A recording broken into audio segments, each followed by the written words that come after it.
Welcome to Booth Bastards. I guess we're calling this Season 3. This would be Episode 3. And tonight it's just Daniel and I talking. And tonight's topic, we're going to talk about starting fresh. So it's kind of, if you were just starting out in the con scene, what you would, some of our tips and help to kind of spread our experience. And then on top of that, also what we would change, I guess, what we've learned or what, looking back, how we might change about how we started out. Let's just sort of see where it rolls. Kind of figured out this is a good way to kind of start the year. So this is our first topic show of the year. So let's jump in. First off, let's welcome my buddy, my friend, and recent birthday guy, Daniel Davis of Steam Crow. Hello, yes. It's good to be here, and great to see you, Jason. Jason Rodgers of Fezzorama. That's me. Yes. So we're always working on our booths. We were just talking here before we started the show about some of the things we've been doing on our booths, and it just seemed like a kind of a good topic. There's a lot of people that always want to get into cons, and I think it's a good thing to think about ways to even up your game. So anyway, yeah. So this was our idea. So yeah. Well, where do you want to start? I know. God, where do you start on this topic? Well, let's kind of just walk through. Like, if somebody was to say, "Hey, I want to start doing a con. I'm a new artist. I've got some designs I've created.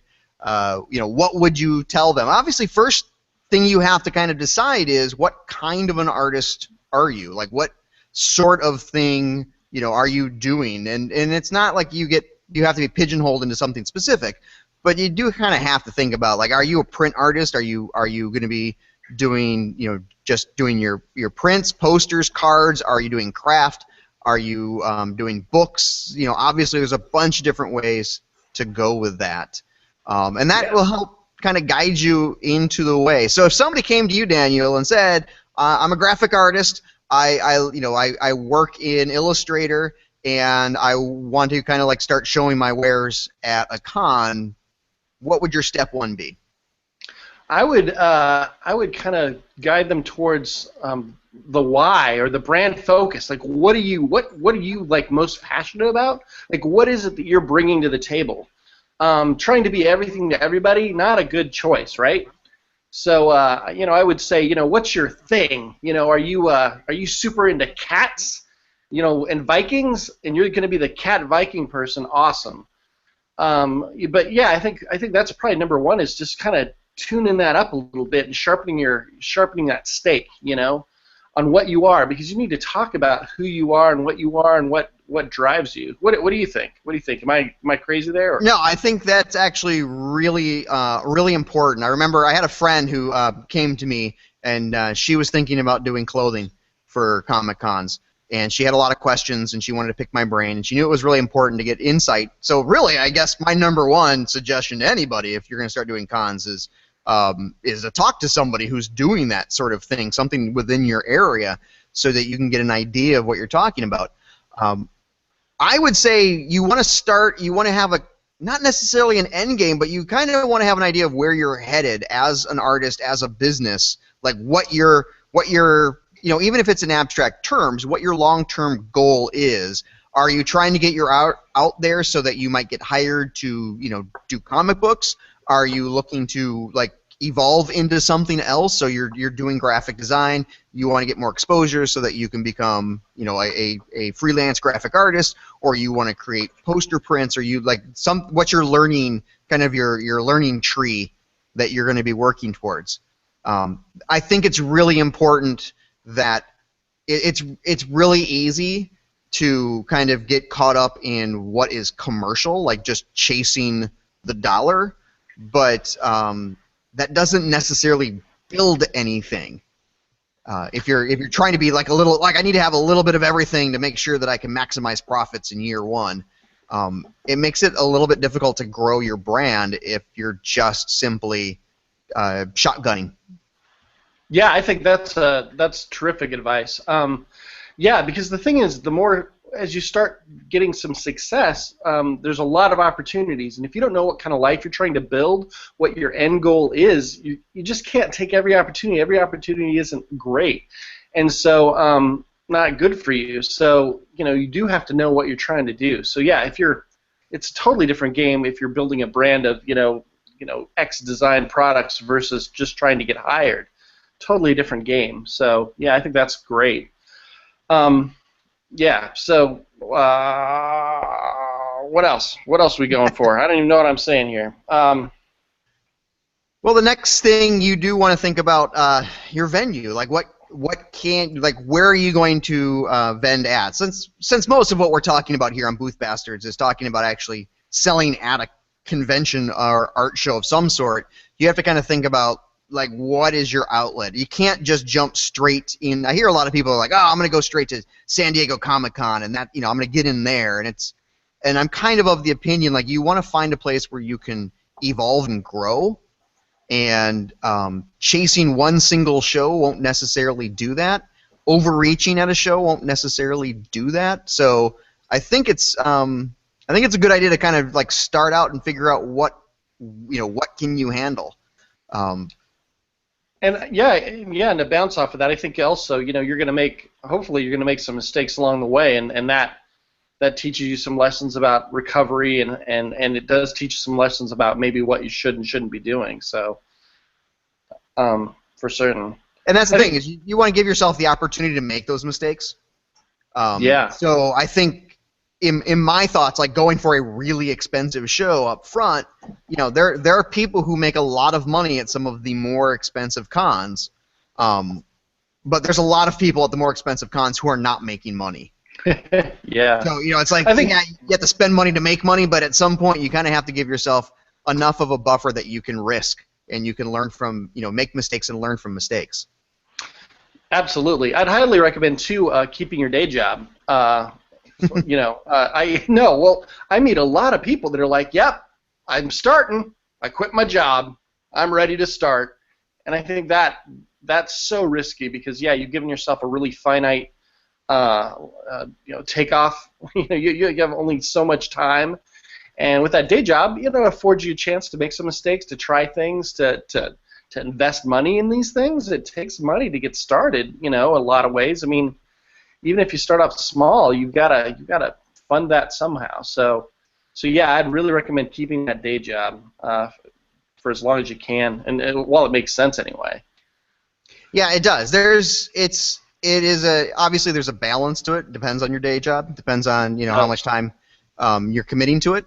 But you do have to be able to artistically take risks, and if you are entirely dependent on the commercial success of your creativity in year one, that's going to be difficult to do. And then, like you said, you have to be able to reinvest. Especially if you need specialized equipment, if you need have overhead that you have to meet, if you need to produce product in volume, things like that. It's important that you have some of that safety net to be able to kind of flex your muscles and explore. Yeah. How long did you reinvest your earnings before you started taking money out for just you? Years, long time actually. And that's, the way we started, I just sort of started it as I needed a creative outlet. So Fezorama started, and its purpose was to be a creative outlet for me because I had a full-time job. And I needed to be creating, and I needed to be doing something that was a little bit more passionate for me. So I had the safety net of being able to just go, how much do we make? Okay, we're spend this money on this equipment, or we need to upgrade this, or I need to be able to invest in this software. It's a double-edged sword, so it gave me a lot of leeway for the first, I would say 5, 6 years. It was pretty much just dumping it back into the company. Partly because I just love tools, so buying a new sewing machine or something like that is what I would do with my money anyway. So it wasn't like I had to, I'd love to be able to buy a new PlayStation, but I got to spend money on this equipment. It was pretty much I was cool with just investing it in the company. So that's kind of how we operated for a long time, and that really helped because now that I am committed in making committed to making a living off of this. We don't have the ability to just decide to drop a huge chunk of change on equipment, but I have, my base equipment is kind of set up. So that took a lot of the stress out of investing in the company out of it. So being able to do that because I had a full-time job and I was doing the creative thing, that was great. The flip side of that is the full-time job kept me from being able to really explore Fezzorama as a full-time business because I could only do a couple shows a year. So for the first 6 years, it was pretty much one show a year that is all I was really focused on. And then other than that, it was focusing on the website and doing web sales, which was good. I mean, as from a long-term business standpoint, I think that was actually really good for me to spend the rest of the year kind of thinking about web sales so that I'm not dependent on the ebb and flow of a specific Comic-Con. I can walk from, I can do one show and not do another show just because my time isn't available, and it's not a huge hit to the business because it's still the majority of my business is still the website. Awesome.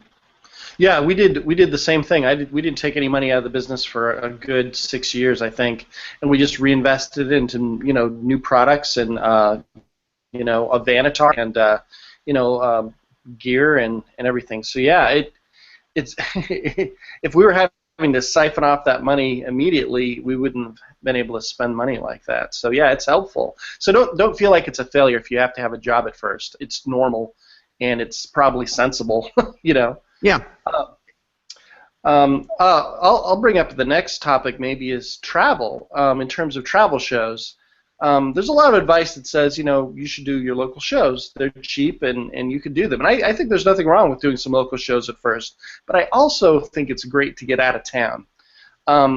It's really easy to get insulated by your local scene, and you're gonna see the same kind of vendors. And one of the things that was great for us when we started is we're here in Phoenix, but the first show we did was in San Francisco. And we did, San Diego that first year too. So we saw national acts immediately, and that changed our whole perspective. I was no longer, worried about competing with the local guys at my local con, who were the bulk of which were amateurs who didn't really care about their displays. Right. I immediately saw, whoa, there's some big stuff going on here that we've got to contend with. And I think that's a really important lesson to learn. Because even now, we both experience this, where we try to go to a new show, we're the new guy. It doesn't matter how many years we've been doing cons. Right. You go to a new show, you're the new guy. So I'm doing C2E2 for the first time this year. It'll be my first year at C2E2. It doesn't matter how many times I've done Phoenix or Emerald City or any other show. It's year one at C2E2. So it's important that you kind of get used to that idea of not having that comfort of it's your hometown and this is your scene and this is your crowd and your audience.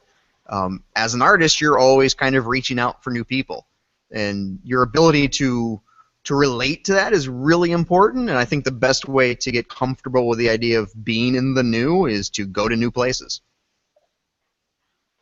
Yeah, absolutely. Another big topic I think for new folks is pricing. Pricing their products. So much of the time, newcomers are really worried about pricing too high, and so they almost always price too low, and they kind of let fear drive their pricing strategy.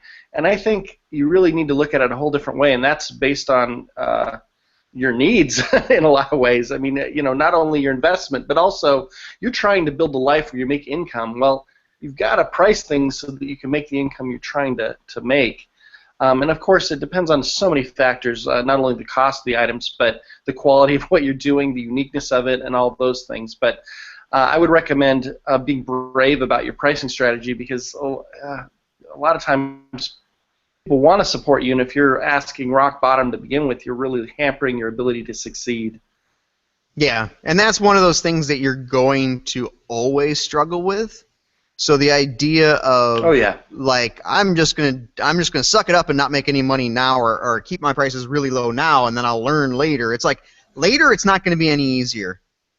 I think I still struggle with that idea. Like it's not, and I'm not new to this, but I still struggle with that idea. So it's definitely something that it's good to jump in on. You're not going to be the thing for everyone, so it's almost as though if you're not getting people responding with "this is overpriced," then you're pricing too low. If you're not coming across somebody who's not willing to pay that price, then you're not pricing your stuff high enough, because it should be offensive to someone. There was a great quote. Sure. I can't remember who it was, but there was a great quote that if you're negotiating a salary, if you don't get slapped for your first response, then you didn't go high enough. It's like you kind of have to set yourself some space to breathe. And there'll always be people who look at your artwork and go, I could do this. In your ear, it doesn't matter what you're doing, you will always get that at a con. So if you didn't hear anybody go, that's too much money, because there's broke people at cons. There's people at cons that have no money.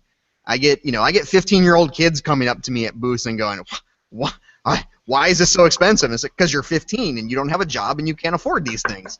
It's like, that's realistic. So if you're pricing your stuff to the point where everyone's going, wow, that's really cheap, you've priced too low. Yeah, I think to piggyback off that, you try not to be everything to everybody. I know I said that earlier, but you need to focus on a market of some sort. You've got to figure out who your people are and who they aren't. And I think that's super important. You're just not your knife is going to have no edge if you're just trying to be the same thing to everybody. Just try to get for everybody. So don't do that. And there's going to be people that are going to push you to be something for everyone. You're going to get people walking up to your booth or your table and saying, you know what you should do, or if you did this, I would totally buy that. And I've come to look at those things as like blackmail. Like, oh, if you just did this, I would totally buy one. And it's like, why are you extorting me? So it's important that you understand that you are going to you want to have a focused audience. You want to have an audience that you know what's going on. If you give yourself too much variables, if you try a little of everything, you're not going to be able to focus on what's working and what's not working. You're just going to have a bunch of stuff. So it's like if you're experimenting with things and you have a couple of things that you're experimenting with, you can kind of see how people react to them, see what the interest is in those things. But if everything you're doing is experimenting, you've got no baseline. You've got no way to know what's working and what's not working. Everything's a random throw. So that's one of the things I think that I regret doing when I first started out, was I had much more of a shotgun approach, where it was like, I need to fill my booth. I need to have a bunch of different things to sell in my booth. And none of them were really like, this is going to be able to help me make money. It wasn't like I had things that were going to cover my price range. It was literally just shotgun, like, throw everything out there, and then realize afterwards that if I included my effort, I made no money, because everything took effort to make and create and come up with, and I was barely selling over material costs because I didn't have enough information on anything that I was making. And there's things that I made in the early years that I still get people that ask me about, like, oh, are you making? Like, no, I don't make those anymore. That was never a good idea. Yeah. It's like I did glassware in the early, and I constantly get people asking, oh, I bought glasses, they're my favorite glasses, are you doing? And I'm like, no, I don't do those glasses anymore, because I, after a few years realized that it's basically slave labor. I'm not making any money doing this, because there's so much hand time involved in cleaning them up and masking and all that kind of stuff, that these, I'm pretending I'm a factory, but I don't have a factory. Right. Yeah, I think another topic that comes up a lot is, what shows to do. And, of course, we talk about what shows to do a lot in Booth Bastards, but you're going to want to grow your own network of peers and friends and the like. And, it's really important to do good shows and not crap shows, because crap shows are really hard to survive at. So, ask questions. Look at photo streams. Look at Flickr and photo streams from cons. If you can get past the cosplayer folks, which, again, I'm not dissing them, but just, to see booth photos from the floor. I always love the photo from above at a show, and you can see, see what the crowds are like. And then again, ask and build up your own network of peers that you can, again, communicate with and get some feedback. I think every show I go to, when I talk to some pals, we talk about what shows you do, and I'm always like, hey, give me a tip, and I'll tell you my favorite shows. So anyway, what do you think, Jason? Yeah, absolutely. You have to number one, you have to realize that every show's different for not every, but most shows are different for most exhibitors. So what works great for one exhibitor may be horrible for another exhibitor, and there's a lot of variables there. So I've talked to other exhibitors at my favorite shows of the year, like, this is my favorite show of the year, and somebody else is like, really? I hate this show. This is a horrible show for me. And then, they'll be like, it was so much better at this other show, and I'll immediately be going, that other show is the worst thing ever. So you have to realize that there's different audiences, and that's going to be really important when you're talking to people, getting advice, like, what was this show like, is you have to be able to look at from their perspective, like, try to figure out, okay, I kind of understand what their product is, understand what their market is, who their audience is, and I have to figure out, is there crossover for me?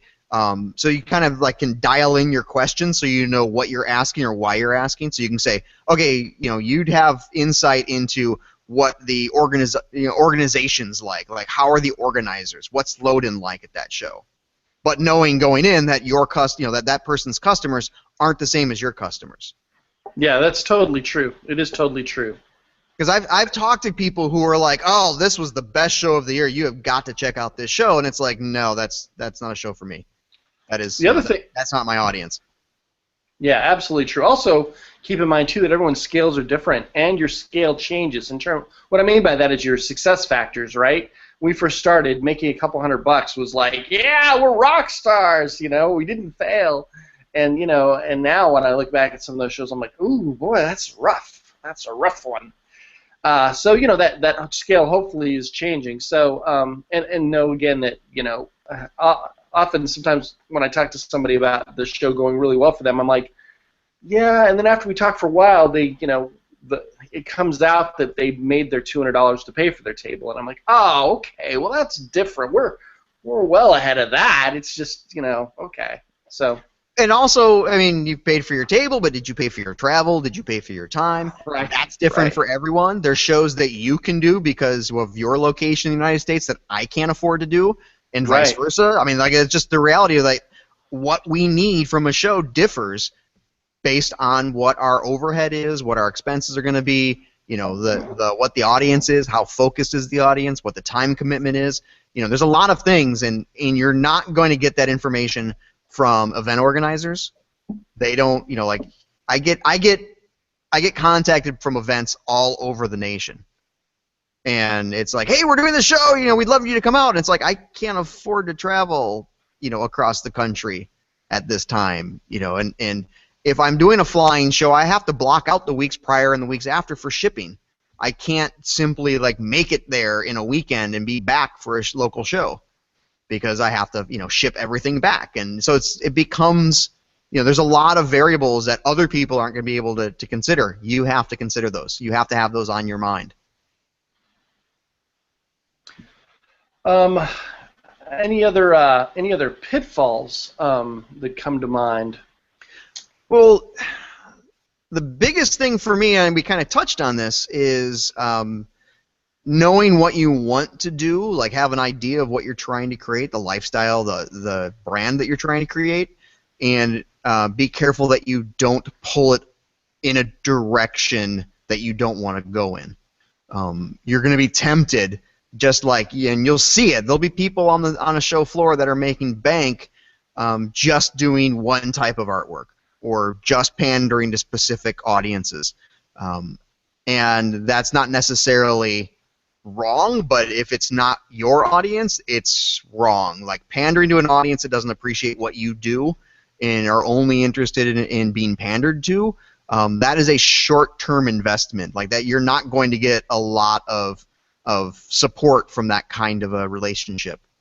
So I would hope that most people are looking for patrons, people who are going to support their art, support their creativity, support their development, as opposed to getting quick and get out quick, kind of like I'm just going to jump on whatever bandwagon's hot and here you go, bunch of drawings of Groot, because that'll be the big thing this month. Or there's people who can do that, but you're basically throwing in with in competition with people who are already doing that thing. Yeah, ideally you're going to show up at a con with a unique product that no one else has on the floor. With an attitude, a story, a vibe that's completely unique. That's where you want to be, I think. That's hard to create, but definitely aim for that. Don't just go, hey, everyone seems to be doing these funny pencil toppers. I want to do a funny pencil topper. That's really not a great model. Yeah. Again, you're now competing on cost rather than value. So. And that's a really important thing that you have to kind of figure out where are you competing? What are you doing? So are you competing on your creativity or are you competing on your overhead? I think it's vital to look at those things, and if you are doing something that's unique, like truly unique, you've got your own brand identity, you are a new thing, that you realize going in that there's a period of time that you have to commit to educating your audience. That it's not there'll be people who will immediately respond, but there's gonna be people who look at you and go, wow, that's kind of cool, but it's new and unusual, and that frightens me. But months later, or maybe the next year at that same show, they'll start coming around. So it is a bit of a long-term investment that you're hoping for. That's the rewarding thing for me.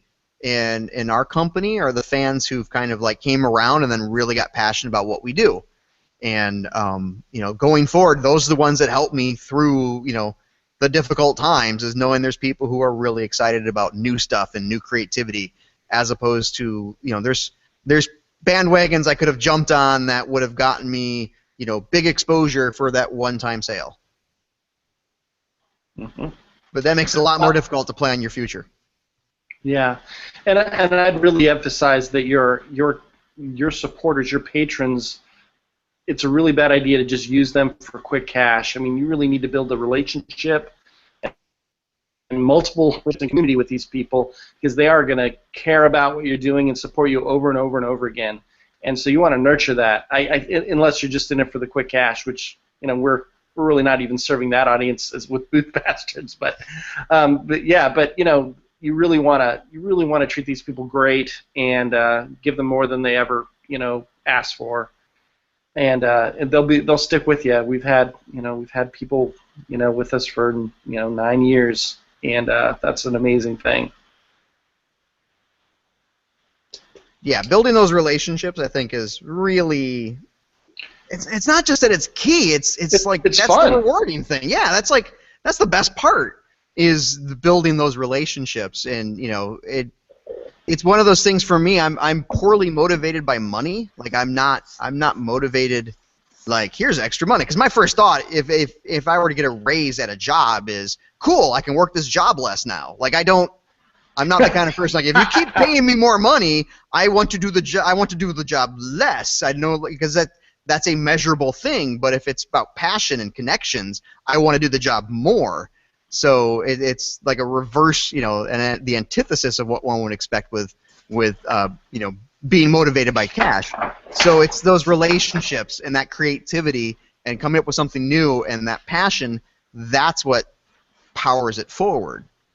If you're just looking for money, I hate to say this, but you're in the wrong business. Yeah, absolutely, yeah. And again, I'm going to echo your passion again for another reason, is that definitely choose something a subject matter, a product, whatever this thing is that you're super passionate about, because you're going to work a lot of hours if you're going to have any chance of success. You've got to work a lot of hours for years. And so you have to be able to be self-motivated and tickled by this, your passion to do this thing. The people that are the most talented don't always win. It's the people that are driven and passionate. Those people typically go a lot further in these type of endeavors. Yeah, and that's a tricky thing to discover. It's something you nurture. It's something that you kind of evolve with and develop. So you have to make sure that you don't squash that. I'm definitely the kind of person that feels that the more you compromise your passion, the more you corrupt it. So you're going to have to make compromises. There's things that you want to do that you physically can't do. There's things that you want to do that there may not be an audience for. So you might have to kind of tweak things to make them accessible or tweak things to make them possible. And that's fine. That's necessity. Don't actively compromise. Don't go, hey, this is what those people seem to be really into. I could care less about it, but I'm going to do it because it looks like something I can make money on. That's where you start sacrificing your creativity, and I think that you lose a little bit of your creativity in that process. Also, people can smell it. When you are so passionate about your offering, people get excited. You make people excited. It's contagious. It can't be helped. If you're just doing it for cash, there's not a lot of magic there. It's just cash, and it sort of breeds a user mentality. Yeah. And I feel when you go that route, now you're competing with the people who are going to, produce overseas and import products. You're competing with large brands. You're competing, with Happy Meal, product placement stuff. So that becomes a much more difficult thing to kind of create your own identity while you're trying to mimic and compete with faceless corporations. Mm-hmm. And a way to find some of those passion things, again, it's about knowing yourself. I think that's a core for any of this too to succeed. Knowing yourself in terms of your work habits, again, the things that you're passionate about, your real talents. Those things come to play. So honest with yourself of how to do these things and to make the most of it. When I first started, I know I have a pretty short attention span. So I built a lot of things around the fact that I had, one, a day job, a big commute, and a short attention span. So I had to do things that I could accomplish in a sitting or 2 or 3, but not 3 months. Like if my project's 3 or 4 or 6 months long, probably not going to get it done. So like our first book, I had to break it down to drawing pages just to get my confidence up and to learn about, and to train myself to be a harder worker at this stuff. I'm not harder worker, but just that I could do it. And so anyway, I think that's super important. Know yourself and use every talent you have. I think there's you're going to be, hopefully you've had a rich life of experiences, and you can draw from that. I started really at 35, I think, so I felt like I was really old. But on the plus side, I had done a lot of different things, and so I try to use all of them. Yeah, being exposed to other things is really important. I think for myself, and I doubt this is true for all artists, but for myself, it's really easy to get caught up in my head, like just be totally insular. And it's important that you go out and experience things, and go out into nature, go out to museums, go out and look at other art forms, learn about other art forms, learn about history, learn about things, because you can draw from all of that stuff. So it's not like you're wasting, you're not wasting your time reading a book. You're not wasting your time, going to see a play if you're being inspired by those things and if you can draw from them. Yeah, and it trains you as a person to be then inspired by all kinds of things. Like, it somehow it raises your ability to be inspired, because you can just it's sort of the converse of being bored, right? I'm bored all the time. No matter what, I'm bored. It's boring here. It's boring. It's looking at things a different way and finding that interest in life. So don't be bored. Don't be bored. Okay, well that was getting a little esoteric. So let's do a quick rundown of like certain things that you need to kind of like checklist when you are first doing cons. Like this is your first con. What are some of the things that you want to make sure that you've got set up and you're ready to bring with you? Prices. Have things priced so that the customer that is passive and doesn't want to speak and ask can see what the prices are right away. You'll lose so many sales if the pricing isn't obvious. That's one. What's your turn? The means to process credit cards. Try to sign up for like a Square Card reader or PayPal reader or something like that, and have all that paperwork and test it out and get used to the idea. That made a huge difference. Obviously, times have changed since you and I started out, so those things weren't around yet. But nowadays, that's number one. Like, you need to have that straightened out, because cash is not always the easiest thing to come by at a convention. Wi-Fi is not always the easiest thing to come by. Cell towers will crash. So having all of that stuff sort of like prepped and ready to go, because one of them's going to crash and burn on you. Mine is a 5-word pitch for your core product. Being able to tell people what it is in as short a pitch as you possibly can. Okay, 5 words, that's BS, but short. When we first started, I would try to tell the whole story of our stupid book, and people would glaze over and walk away. And I finally realized I had to say, this is a monster haiku book. That was the magic phrase for Cock Creatures. And so, yeah, a short, work on your pitches, practice, and refine it. You'll refine it live at a show, but practice it with the people you know, and because you've got to talk about your work. So make it snappy. And hopefully you're excited about your work. It clearly isn't required, because we see a lot of people at cons who are not terribly excited about talking about their work. But that's really, that's important. If you are not able to be excited about talking to strangers about your work, bring somebody that is. It doesn't have to be you. You know, if you've got a friend, if you've got a loved one, if you've got somebody who can be there and can interact with the audience, with just the people coming up, then fantastic. Use that ability. And then, I do that all the time in my booth. There'll be a lot of times where I'm kind of pushed to the back. Maya is much better at working with customers than I am. We have our friend Paige that we fly out for shows. For some of the busier ones, she's fantastic. That frees me up to be able to talk in depth with people, so that I don't have to be like, oh, sorry, hold on, let me take care of this guy real quick and I'll be right back. So I can kind of talk with people who want more of a connection. And it also frees me up to just sit there quietly and be an introverted artist and draw, and people are interested in that, and I don't have to deal with my social anxieties, 100% of the time. Yeah, we have exactly the same thing going on at our booth. Donna ends up taking care of transactions. The guy that not has to, I enjoy it, but like people want to connect, and we take him to the side, and we have that 7-minute connection, and I spend my time doing that. That's my job of the show. What else do you need for a show? I recommend for a lot of new folks a tablecloth, some kind of table covering, and a backdrop cloth, just to cover the pipe and drape if you can.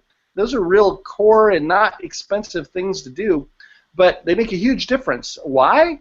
Well, the backdrop cloths at a lot of shows are like red and white stripe or blue and white stripe, and when you scan the floor, you just see those red and white stripes. But when you have a color blue you can block out, it makes a huge difference. It stops the eye. So I think that's great.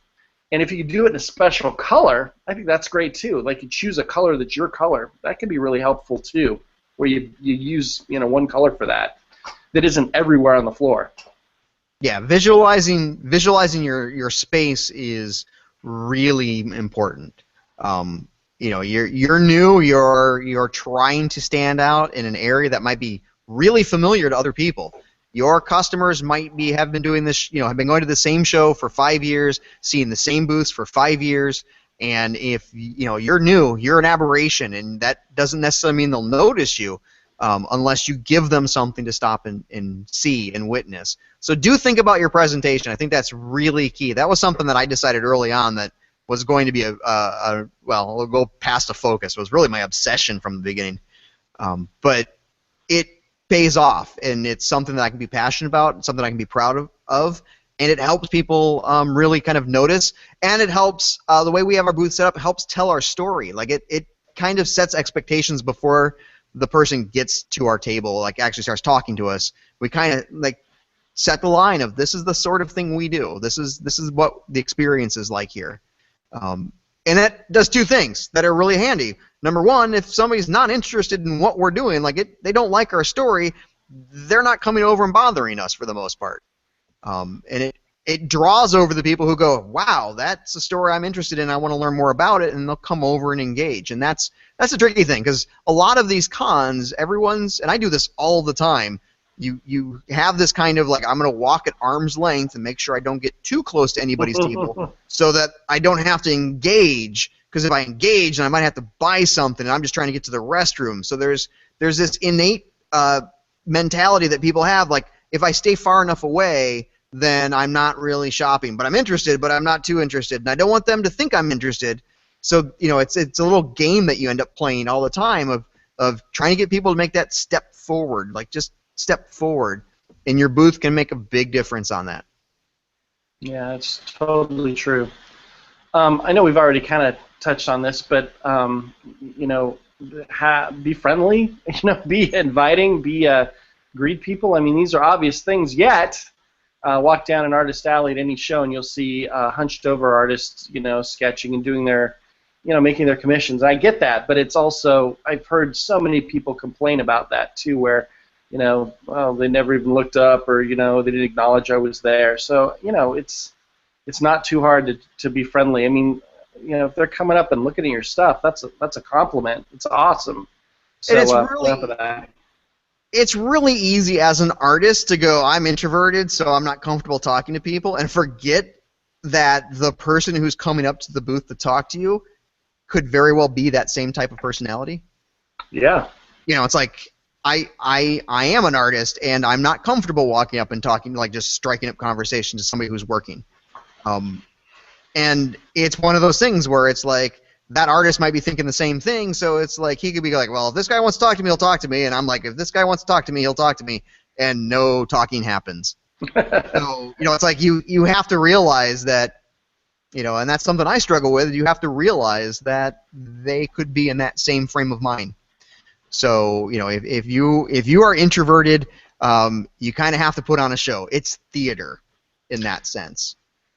And also, you can get better at it. I'm a shy, introverted person myself, and I was really not great at the beginning, but now I try to make it fun, and I've gotten a lot better at that. So you can work on it. So don't always just avoid things that are hard.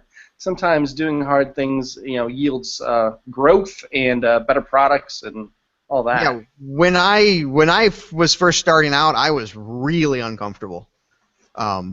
And I have stage experience, I have theater experience, but I had to kind of like change my frame of mind on it. I can go up and perform in front of an audience, and I don't have a problem. I can speak in front of an audience, I don't have a problem.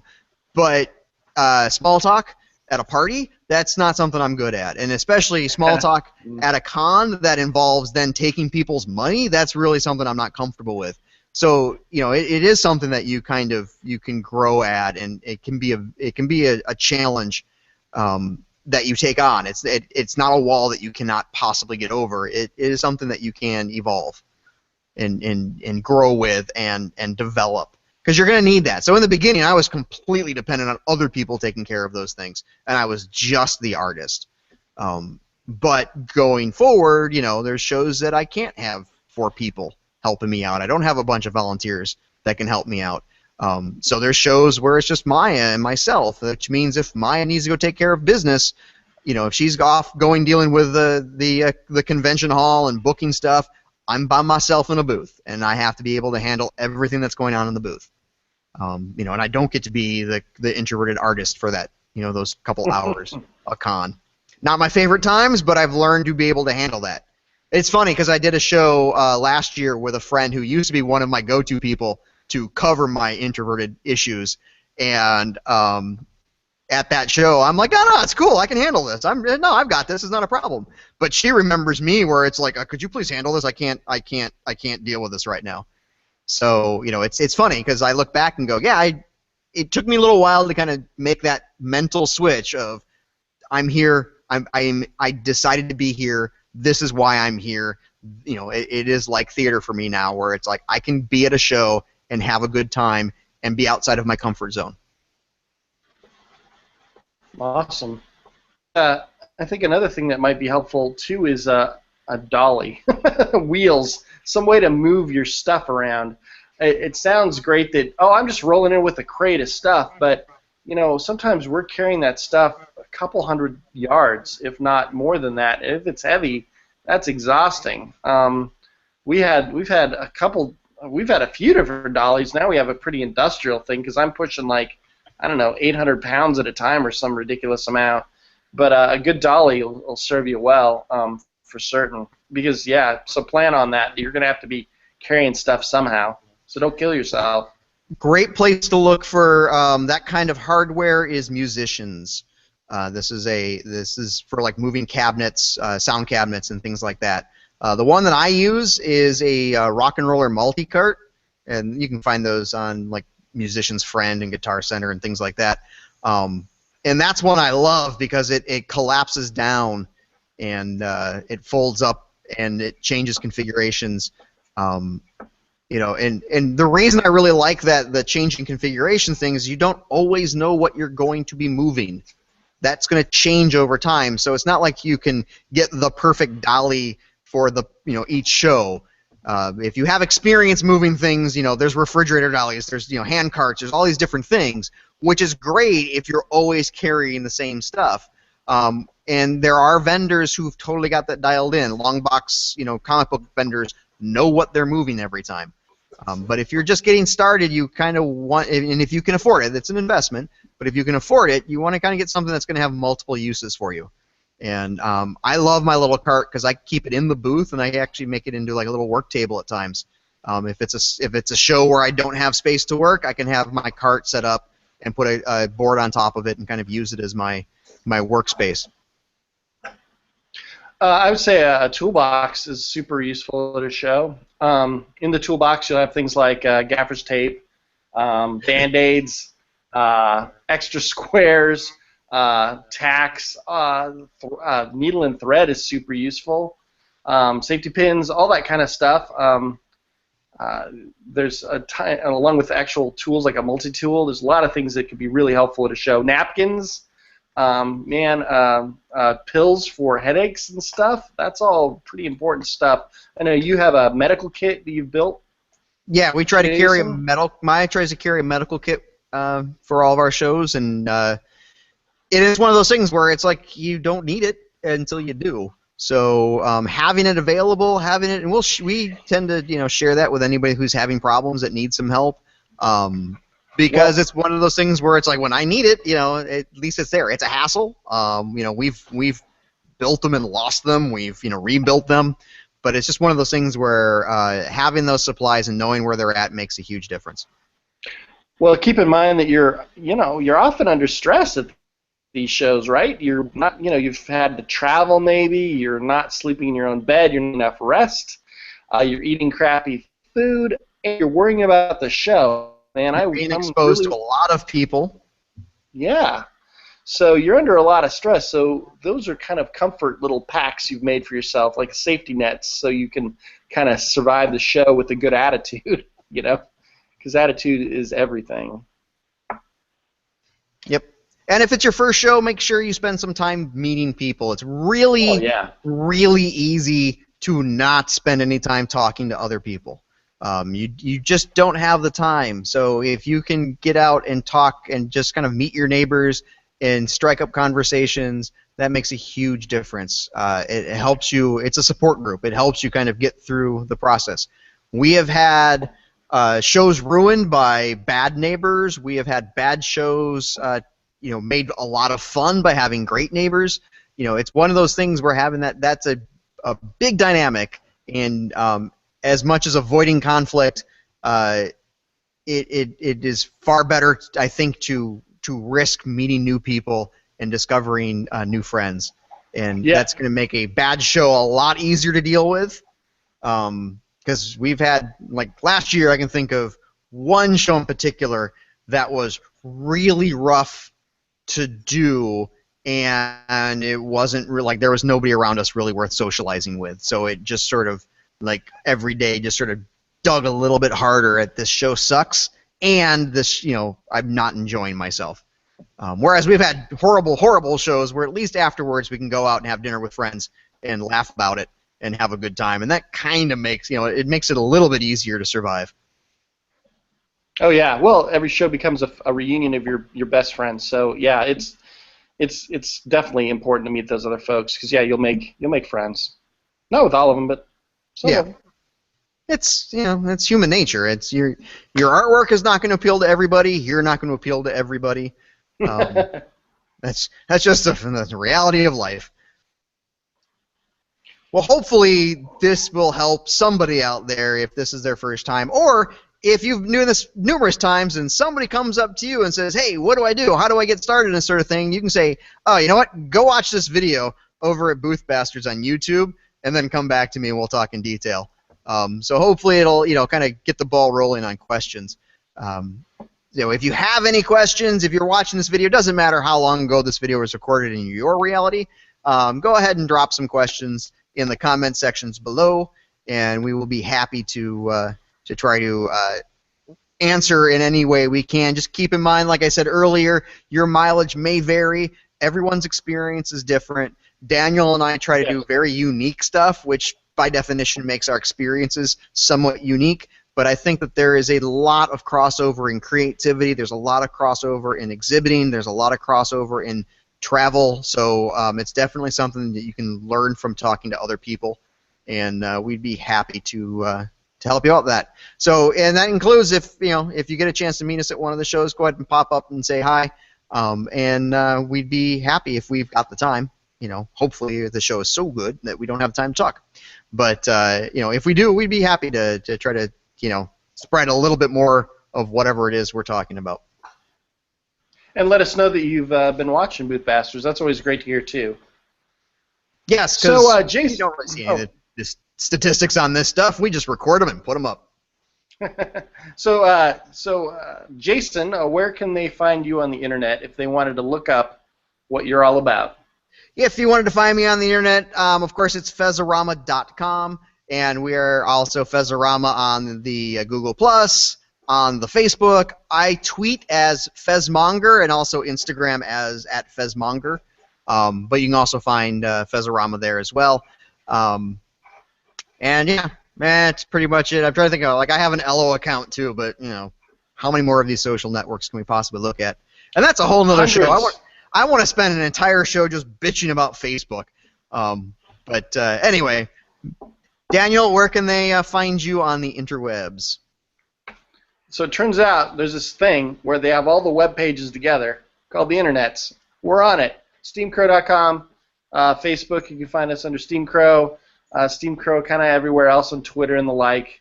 And yeah, drop by, find us, all that. And thank you for watching tonight. I hope there was something of value there for somebody out there. We hope so. And I think as time goes on, our views of how we started out will change. So it's the kind of thing that it's helpful for us to go back and kind of think about these things, because there's still lessons that we can learn from our early experience that we may have forgotten about. So it's good to think back every once in a while and talk about this stuff. So thank you for tuning in. Thank you, Daniel. Good to see you again. Yes, sir. And we will we'll talk to you next time. I'm thinking as if we keep rotating around, we'll probably do a panel show coming up or a interview show. We have a couple of those lined up, so keep an eye on the internets, and otherwise you'll find us right back here again in the future. Thanks for watching.